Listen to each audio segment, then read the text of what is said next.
الحمد لله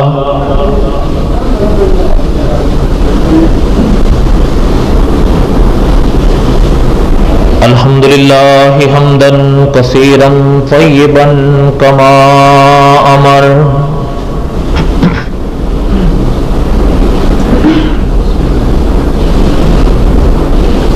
وأشهد أن لا إله إلا الله وحده لا شريك له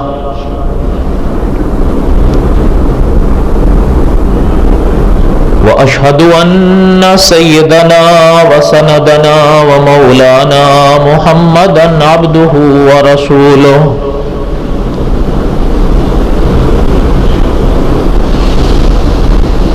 أما بعد أعوذ بالله من الشيطان الرجيم بسم الله الرحمن الرحيم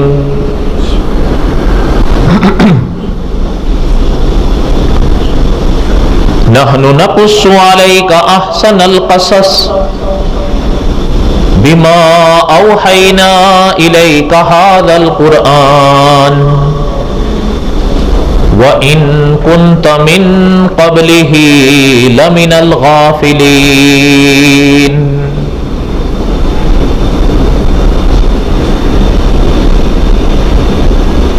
وقال الله تعالى في مقام آخر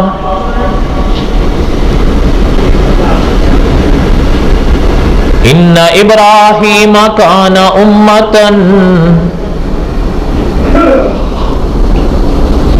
قانتا للہ حنیفا ولم یک من المشرکین شاکرا لانعمہ اجتباہ وہداہ الی صراط مستقیم.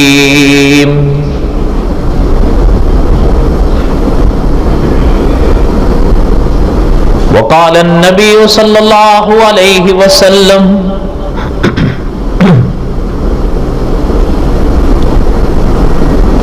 أنا آخر الأنبياء وأنتم آخر الأمم.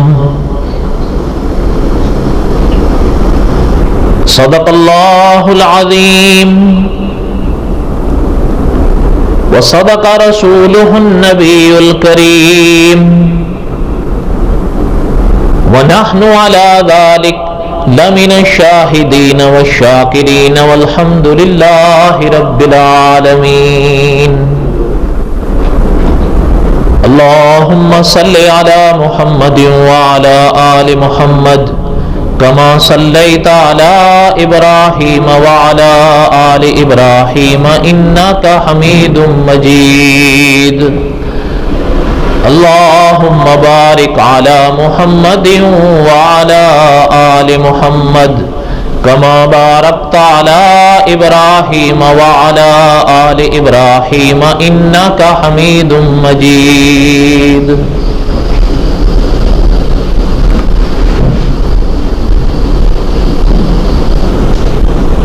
قصص الانبیاء علیہم السلام کے اسباق ہم ایک عرصے سے پڑھ رہے ہیں.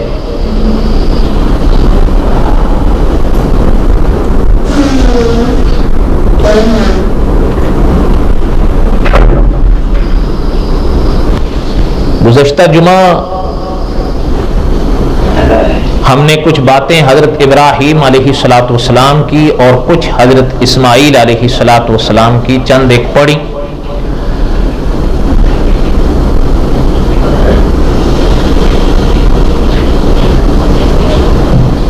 ان ابواب کو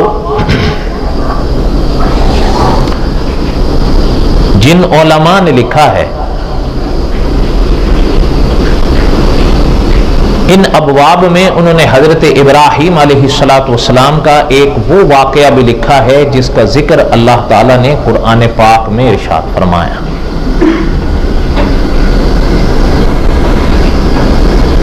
بعض اکابر نے بالکل اپنے ابواب کے آخر میں اس کو الگ سے بیان کیا، بعض نے ابواب کے ضمن میں بیان کیا، لیکن بہرحال بیان کیا.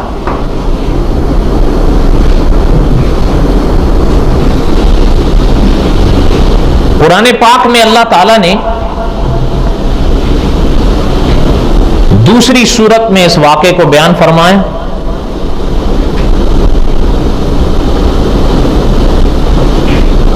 پاروں کے لحاظ سے تیسرا پارا بنتا ہے.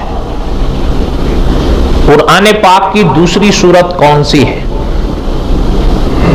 سورت بقرہ. سورت فاتحہ جو آپ اور ہم نماز کی ہر رکعت میں پڑھتے ہیں، یہ قرآن پاک کی پہلی صورت ہے.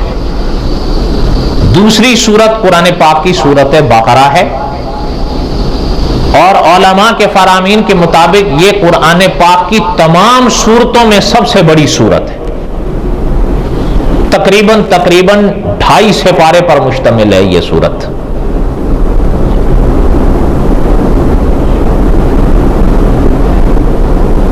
ہمارے ملک میں ایک شہر ہے گجرانوالا،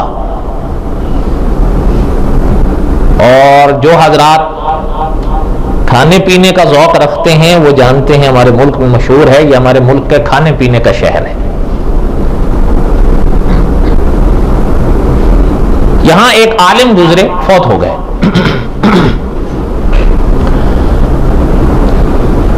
دعا کریں اللہ تعالیٰ ان کی مغفرت فرمائے. ہمارے ملک کی اس دھرتی پر اللہ تعالیٰ نے ایسے ایسے ہیرے پیدا فرمائے ہیں جن کی مثال عالم میں نہیں ملتی. یعنی ابھی کی بات ہے، یہ نہیں کہ چلیں آپ کہیں کہ جی پرانا دو، کیونکہ اللہ معاف فرمائے ہمارے ہاں تو مشہور ہے نا کہ 14ویں صدی کے علماء، بہرحال آپ خود سمجھ سکتے ہیں اس کے بعد وہ کیا غلط الفاظ استعمال کرتے، یہ ابھی گزرے ہیں. انہوں نے قرآن پاک کی سورت بقرہ پر جو ان کی کتاب چھپی ہے، صرف سورت بقرہ کی میں اس وقت بات کر رہا ہوں، پوری سورت بقرہ پر الف لام میم سے لے کر آخری آیت تک، وہ تقریباً 1000 صفحے میں ہے کہ اللہ تعالیٰ اس پاک سورت میں فرماتے کیا. تو بہرحال یہ باتیں تو ضمن نہیں، کہنے کا مقصد یہ تھا کہ اسی سورت کی آیت نمبر 260 میں اللہ تعالیٰ نے ایک واقعہ بیان فرمایا حضرت ابراہیم کا علیہ الصلوۃ والسلام. اس واقعے کو دھیان سے غور سے سنیے.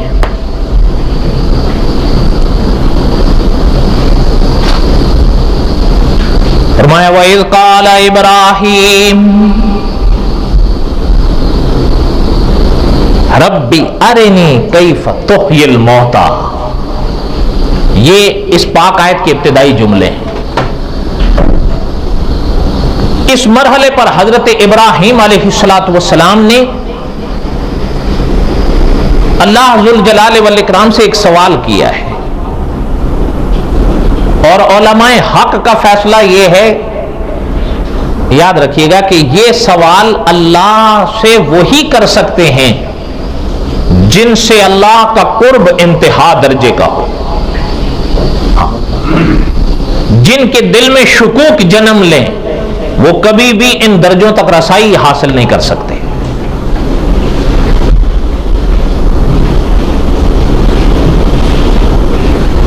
وَإِذْ قَالَ إِبْرَاهِيمُ رَبِّ أَرِنِي كَيْفَ تُحْيِي الْمَوْتَى.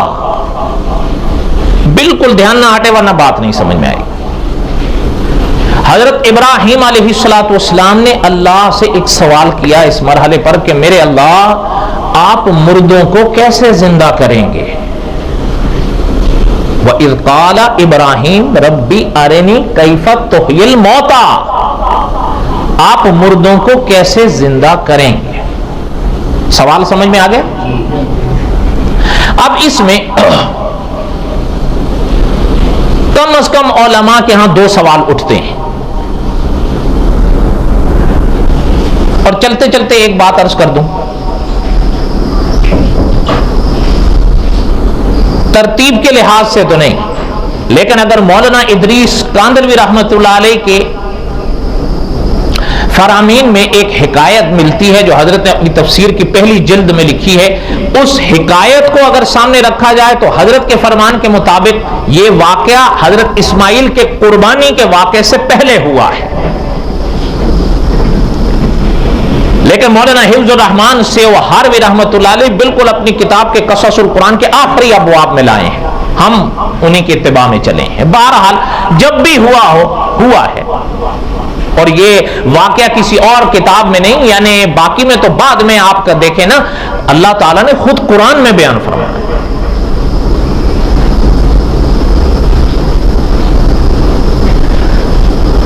پہلا سوال علماء کے ہاں یہ اٹھا ہے کہ آخر حضرت ابراہیم علیہ السلام نے یہ سوال کیوں کیا، اس سوال کا پس منظر کیا ہے؟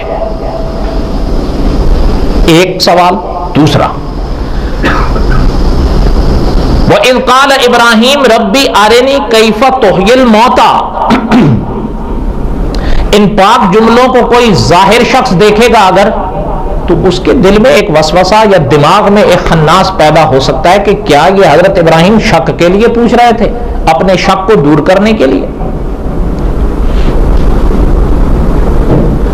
پہلے سوال کا جواب سنیں، یہ کم اور بھی ہیں کچھ سوالات، لیکن بہرحال یہ دو موٹے ہیں جو میں نے عرض کر دیے، سارے تو اب خیر نہیں بیان ہو سکتے، نہ ہی اس کی یہ مجلس ہے، یہ عام فہم بیان ہوتے رہتے ہیں یا لوگ پوچھتے رہتے ہیں، اس لیے ان کا خلاصہ عرض کر دیتے ہیں۔ پہلا سوال یہ ہے، آیا حضرت ابراہیم نے یہ سوال کیوں کیا؟ پس منظر کیا ہے؟ معنی اس مرحلے پر پس منظر کیا ہے؟ کیا ایسا واقعہ پیش آیا تھا کہ حضرت ابراہیم نے اللہ سے یہ سوال کیا؟ علماء نے لکھا ہے، اس کے دو جواب دیے ہیں اس سوال کے، ان میں سے میں آپ کو ایک ہی سناتا ہوں۔ حضرت چنیوٹی صاحب رحمۃ اللہ علیہ فرمایا کرتے تھے ساری باتیں نہیں سنائی جاتی، ان دو میں سے ایک سنا دیتا ہوں اور وہ آپ آسانی سے سمجھ لیں گے۔ علماء مفسرین نے لکھا ہے کہ حضرت ابراہیم علیہ السلام ایک دن ایک راہ چل رہے تھے۔ اس سے پہلے مولانا حفظ الرحمان سے اور ہاروی رحمۃ اللہ علیہ کی ایک بات کو سنیں۔ حضرت نے لکھا ہے اپنی کتاب میں کہ حضرت ابراہیم علیہ السلام کے جو واقعات قرآن پاک یا احادیث طیبہ میں ملتے ہیں، اگر انسان ان کو غور سے پڑھے تو حضرت ابراہیم کا ایک مزاج سمجھ آتا ہے۔ حضرت ابراہیم کا مزاج تھا جستجو کا، بات کی تحقیق کا، اور اس کے حضرت نے دلائل بھی لکھے ہیں، بہرحال اس کا خلاصہ میں نے عرض کر دیا ہے۔ بات سمجھ میں آئی ہے حضرت کی؟ اب علماء نے لکھا ہے کہ حضرت ابراہیم علیہ السلام ایک راہ چل رہے تھے، چلتے چلتے دریا کا کنارہ آیا۔ دریا کے کنارے پر حضرت ابراہیم علیہ السلام کی نظر ایک جانور پر پڑی جو مرا پڑا تھا اور دریا کے کنارے پر پڑا ہوا تھا، لیکن عالم اس کا یہ تھا کہ دریا کی موجیں اس پر آ رہی ہیں اور ہٹ رہی ہیں، آ رہی ہیں اور ہٹ رہی ہیں، اور کہیں کہیں کافی طویل ہو جاتی ہیں۔ جب وہ طویل پانی اس جانور پر چھاتا ہے تو اس سمندر کی مچھلیاں اس جانور کے حصے کو کھانے لگتی ہیں، اس کے گوشت کو کھانے لگتی ہیں، مچھلیاں ہو گئیں اور آبی مخلوق ہو گئی۔ اور اس کے بعد جب دریا کی موجیں پیچھے سمٹتی ہیں تو وہ مخلوق بھی ساتھ ہی پیچھے سمٹ جاتی ہے، اور جب وہ پانی پیچھے کی طرف سمٹ جاتا ہے اور ہٹ جاتا ہے تو وہ جانور جو مرا پڑا ہے اس کا جثہ جو ہے وہ خالی ہو جاتا ہے، تو اتنے میں کوئی نہ کوئی جنگلی جانور یا کوئی نہ کوئی ہوائی پرندہ وغیرہ آ کر اس پر بیٹھ جاتا ہے اور وہ بھی کھانے لگتا ہے، اور اس کے بعد ہوا والا اڑ جاتا ہے، جو جنگل والا ہوتا ہے وہ واپس نکل جاتا ہے۔ یہاں تک بات سمجھ میں آئی ہے؟ اب آگے سنو۔ علماء مفسرین نے لکھا ہے کہ حضرت ابراہیم علیہ السلام نے جب یہ منظر دیکھا تو حضرت کے دل میں یہ بات پیدا ہوئی، جو الفاظ قرآن پاک نے بیان فرمائے کہ حضرت ابراہیم علیہ السلام نے جو دیکھا کہ کچھ حصے کو تو اس کو مچھلی کھا گئی، کچھ جو ہے وہ جانور کھا گئے جنگل والے، کچھ جو ہیں وہ ہوا کے پرندے نوچ گئے، کھا گئے، وہ اڑ گئے۔ اب اس کے جثے کے کم از کم کتنے حصے ہو گئے، اور جو کچھ بچ جائے گا تو وہ زمین میں مٹ جائے۔ اب دل میں یہ خیال آیا کہ اگر آپ تھوڑا سا غور کریں، کئی انسانوں کے ساتھ بھی ایسے منظر پیش آ جاتے ہیں، ضروری نہیں ہے کہ ہر انسان کو قبر نصیب ہو، خوش نصیب ہیں وہ جن کو قبریں نصیب ہو جاتی ہیں۔ خدا نہ کرے، ورنہ آپ جانتے ہیں کوئی جل جاتے ہیں، کوئی ڈوب جاتے ہیں، کوئی ایسے ہوتے ہیں جو دفن ہو جاتے ہیں. ایسا ہی ہے یا نہیں؟ اور عام طور پر ان کے بھی یہی حصے ہو گئے. اور پھر جن کے وجود مٹتے ہیں، کوئی ایک جانور کے پیٹ کی نظر ہو گیا کوئی دوسرے کے، جیسے یہاں ہوا اس واقعے میں. تو کوئی اگر ہوا کی طرف اڑ گیا، کوئی جنگل کی طرف بھاگ گیا، کوئی سمندر کی طرف اتر گیا، تو اس کے تو، اور کوئی زمین لے گئی، تو اس کے تو جثے کے حصے ادھر ادھر ہو گئے. یہ اللہ ذوالجلال والاکرام جو قیامت کے دن انسان کو اٹھائیں گے، یہ عقیدہ ہے نا، تو یہ کیسے ہوگا؟ علماء مفسرین نے لکھا ہے کہ یہ واقعہ اس سوال کا پس منظر بنا ہے. سمجھ آئی بات؟ یہ وہ مرحلہ تھا جب حضرت ابراہیم علیہ السلام نے اللہ سے یہ سوال کیا. وَإِذْ قَالَ إِبْرَاهِيمُ، حضرت ابراہیم نے اللہ سے فرمایا ربی ارنی کیف تحیی الموتى، میرے اللہ آپ مردوں کو کیسے زندہ کریں گے؟ یاد رکھیے مولانا ادریس کاندلوی رحمۃ اللہ علیہ نے لکھا ہے، کیا حضرت نے جوابات دیے ہیں. دعا کریں اللہ تعالیٰ ان کی قبر پہ کروڑوں رحمت نازل. یعنی 40 سال کا زمانہ گزر رہا ہے اس انسان کو اس دنیا سے گئے، لیکن آج بھی ان کی تحریر پیغمبر کی امت کی رہنمائی کر رہی ہے.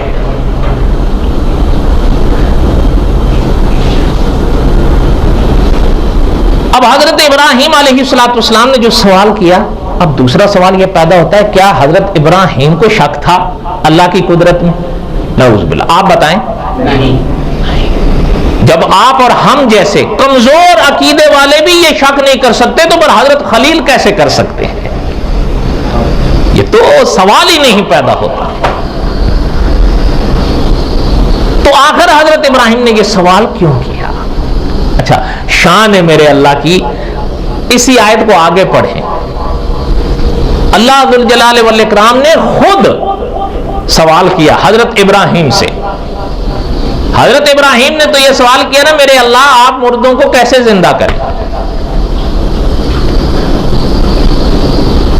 قال، اب اللہ نے حضرت ابراہیم سے سوال کیا اولم تؤمن، میرے ابراہیم کیا آپ کا ایمان نہیں ہے؟ اچھا میں آپ سے پوچھتا ہوں، اللہ کو پوچھنے کی ضرورت ہے؟ دل لگتی بات کہیے ذرا، اللہ کو پوچھنے کی ضرورت ہے؟ اللہ تو وہ ذات ہیں جو عالم ما کان و ما یکون ہے. بلکہ آپ قرآن پاک کے دوسرے مناظر دیکھیں، اللہ نے خود قرآن میں فرمایا انہ علیم بذات الصدور، دلوں کی تاریں ہلیں تو بھی وہ جانتا ہے، اور یہ شان ہے میرے اللہ کی. تو کیسے ہو سکتا ہے کہ اللہ نہ جانے اپنے ابراہیم کے دل کا عالم ہے یا نہیں؟ تو پھر اللہ کیوں پوچھ رہے ہیں اولم تؤمن، میرے ابراہیم کیا آپ کا ایمان نہیں ہے؟ اللہ تو جانتے ہیں، پھر کیوں پوچھا ہے؟ مولانا ادریس کاندلوی رحمۃ اللہ علیہ نے لکھا ہے کہ اللہ ذوالجلال والاکرام نے پوچھا اس لیے ہے کہ کہیں کوئی بعد میں آنے والا غلط عقیدے والا یا کوئی انسان کہیں پھٹک نہ جائے کہ حضرت ابراہیم کو شک تھا. نہ، اللہ کو پوچھنے کی ضرورت اپنے لیے نہیں تھی، ہماری ضرورت تھی، جس کی وجہ سے اللہ نے یہ سوال اپنے خلیل سے کیا ہے. کیوں؟ جب اللہ پوچھیں گے تو حضرت ابراہیم جواب دیں گے. جب جواب دیں گے تو آپ کو یا ہمیں یا کسی غلط انسان کو اگر کوئی وسوسہ آئے تو خود حضرت ابراہیم کا جواب موجود ہوگا قرآن میں کہ میں اللہ سے یہ سوال کیوں کیا ہوں. سمجھ آئی بات یا نہیں آئی؟ فرمایا وَلَمْ تُؤْمِن، میرے ابراہیم کیا آپ کا ایمان نہیں؟ اب حضرت ابراہیم نے فرمایا قال بلا، اللہ کیوں نہیں ہے؟ اللہ بالکل ایمان ہے، لیکن آپ سے سوال کیوں کر رہا ہوں؟